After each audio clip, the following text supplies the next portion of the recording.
I love being a mom because my kids always come to me for advice. I'm always there for them, and I think they know somehow that I will give them sound advice.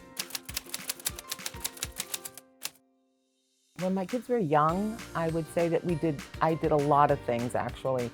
I took them to the park, to the circus. I took my daughter to see Dora the Explorer, the Rockettes in the city. I took them to see the Christmas tree. We went to baseball games, taking them to friends' homes. They enjoy just being with their family and of course their cousins and friends. My daughter often asks me, well now she's 23, and she always asks me, Ma, how do you make this? Not over a hot flame, Vicky, over a mild flame. Together when we made chicken, I also made skirt steak with her. She liked that. When I was very young, my mother worked 2 jobs, so I was always there for my 2 younger brothers, so I was always rushing. So she would always give me last-minute instructions on what she wanted me to do after she left, so I was always fearful of getting home on time from school. So I was always rushing. I'd run like 8, 9 blocks when I was going to high school, and I would be like, Ma, what do you need? What do you need? You know, what's going on?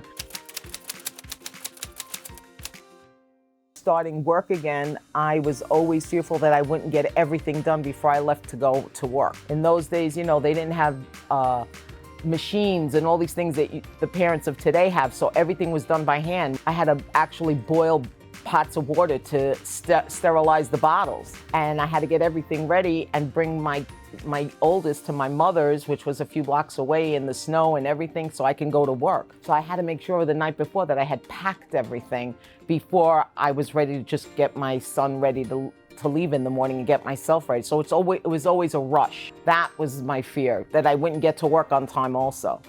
And they would tell me, I'd get a late, and I was like petrified of that. Time.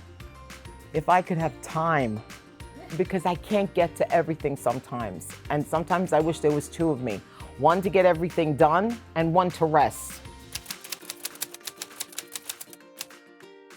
Saying the same words my mother used, and I promised myself I never would. Why do I have to do this? Because I said so. Of course, when my mother said it, in my head, I'd be cursing her. She doesn't know more, I know better. Now I'm using the same thing my mother said to me, and I'm saying it to my kids because I said so. When I say something, it has to get done. I go, I don't care how old you are. It's a great feeling when they achieve their goals, and then they bring up their papers to me when they were little, and I would be so happy for them, and then they were happy. It's always being there, I think. That's what makes being a mom so special.